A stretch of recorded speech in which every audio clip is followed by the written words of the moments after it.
নমস্কাৰ এছপিএন সকলোকে job master Assam চেনেলটোলৈ স্বাগতম জনাইছো। আশা কৰোঁ সকলোৰে ভাল। অসম চৰকাৰৰ বন বিভাগত নতুনকৈ ফৰেষ্ট ৰেঞ্জাৰৰ ভেকেন্সি মুকলি হৈছে। আহকচোন পদখিনিৰ বিষয়ে বিতংভাৱে আলোচনা কৰোঁ। ভিডিঅ'টো আপোনালোকে অলপো স্কিপ নকৰাকৈ শেষলৈকে চাব, তেতিয়াহে ভালদৰে বুজিব পাৰিব এই পদখিনি আমি কোৱালিফিকেশ্যন কিমান লাগিব, জবৰ লোকেশ্যন ক'ত হ'ব আৰু চেলাৰী কিমান হ'ব। ফৰেষ্ট ডিপাৰ্টমেণ্টৰ এই ফৰেষ্ট ৰেঞ্জাৰ পষ্টখিনি এক্সাম কণ্ডাক্ট কৰিব আসাম পাব্লিক ছাৰ্ভিচ কমিশ্যনে। ইয়াৰ টোটেল পদ হৈছে 50টা। লাষ্ট ডেট হৈছে ইয়াৰ 20/7/2025। ইয়াৰে এডুকেশ্যন কোৱালিফিকেশ্যন বিচৰা হৈছে applicant must possess bachelor degree or equivalent in science or engineering of any recognise university with at least in one of the following subject: agriculture, botany, chemistry, computer application, computer science, engineering, agriculture, chemical, civil, computer, electrical, electronic, mechanical, environmental science, forestry, geology, horticulture, mathematics, physics, statistics, veterinary science, zoology. Applicant গৰাকীয়ে bachelor degree বা engineering এই ছাবজেক্টখিনি যিকোনো এটাত কৰা হ'ব লাগিব। ইয়াৰ category wise vacancy হৈছে আনৰিজাৰ্ভৰ বাবে 44টা, OBC MOBC বাবে কোনো ধৰণৰ ৰিজাৰ্ভেশ্যন নাই, SC বাবে 2টা, ST প্লেনৰ বাবে 2টা, ST হিলছৰ বাবে 2টা, টোটেল 50টা। ইয়াৰ চেলাৰী হ'ব ষ্টাৰ্টিং 22,000ৰ পৰা মেক্সিমাম 97,000 টকা, পে বেন 3, আৰু লগতে গ্ৰেড পে থাকিব 10,300 টকা। আৰু আদাৰ ক্ৰাইটেৰিয়া কিছুমান হৈছে ইয়াতে candidate must B citizen of India, তেওঁ ভাৰতৰ নাগৰিক হ'ব লাগিব, লগতে অসমৰ পাৰ্মানেণ্ট চিটিজেন হ'ব লাগিব। কেণ্ডিডেটগৰাকী PRC থাকিব লাগিব, লগতে এক্সচেঞ্জ ৰেজিষ্ট্ৰেশ্যন থাকিব লাগিব। যিসকল কেণ্ডিডেট ইয়াত এপ্লাই কৰিব সেইসকল কেণ্ডিডেটে স্মল ফেমিলি নৰ্মছৰ ক্ৰাইটেৰিয়াটো ফুলফিল কৰা হ'ব লাগিব।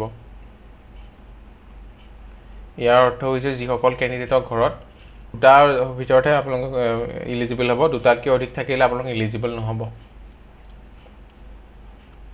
লগতে ফিজিকেল ষ্টেণ্ডাৰ্ড ৰিকুৱাৰমেণ্ট হ'ব, হাইট হ'ব মিনিমাম জেনেৰেল, OBC MOBC আৰু SC বাবে 163 চেণ্টিমিটাৰ মেলৰ বাবে আৰু 150 চেণ্টিমিটাৰ ফিমেলৰ বাবে।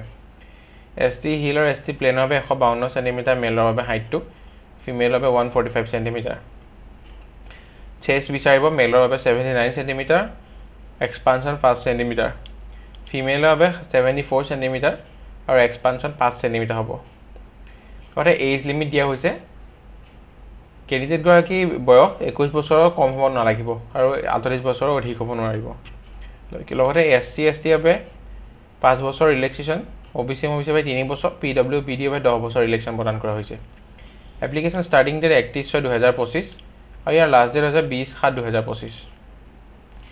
SC ST BPL PWD বাবে 47 টকা 20 পইচা এপ্লিকেশ্যন ফিজ, OBC MOBC বাবে 197 টকা 20 পইচা আৰু জেনেৰেল বাবে 297 টকা 20 পইচা।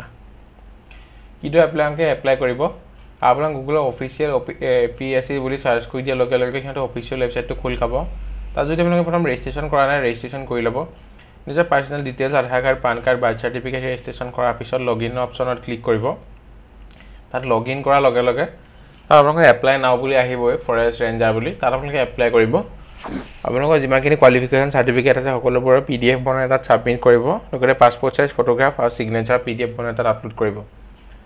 লগতে নিজৰ personal details, Aadhaar card, PAN card, bank passbook সকলোখিনি ইয়াত জমা দিব। জমা দিয়াৰ পিছত এটা ছাবমিট কৰিব। ছাবমিট কৰাৰ লগে লগে ফিজটো পে' কৰিবলৈ আহিব। ফিজটো পে' কৰি দিয়াৰ লগে লগে এটা ৰেফাৰেঞ্চ ID জেনেৰেট হ'ব। সেই পেজটো আপোনাৰ লগত ৰাখি থ'ব। ফিউচাৰ যেতিয়া এডমিট কাৰ্ড ডাউনলোড কৰিব তেতিয়া আপোনালোকক যথেষ্ট হেল্প কৰিব ইমানখিনি।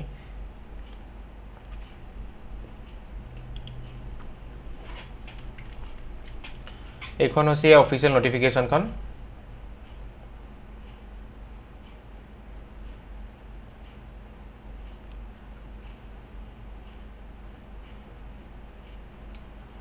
মই যিখিনি কথা ক'লোঁ গোটেইখিনি ক্লিয়াৰলি মেনশ্যন হৈ আছে। 600 মাৰ্কছৰ এক্সাম হ'ব, 4খন পেপাৰ থাকিব। এছে প্ৰেচেছ ৰাইটিং হ'ব, কনভকেশ্যনেল এছে টাইপ হ'ব। ইয়াত আপোনালোকৰ 100 মাৰ্ক থাকিব, ডিউৰেশ্যন হ'ব 3 ঘণ্টা।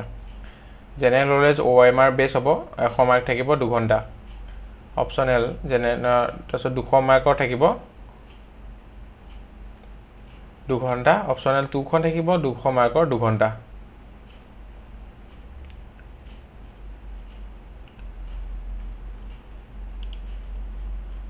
ইমানখিনি আছিলে অসম চৰকাৰৰ বন বিভাগৰ মুকলি হোৱা পদখিনি এটা ডিটেইল ডিছকাশ্যন।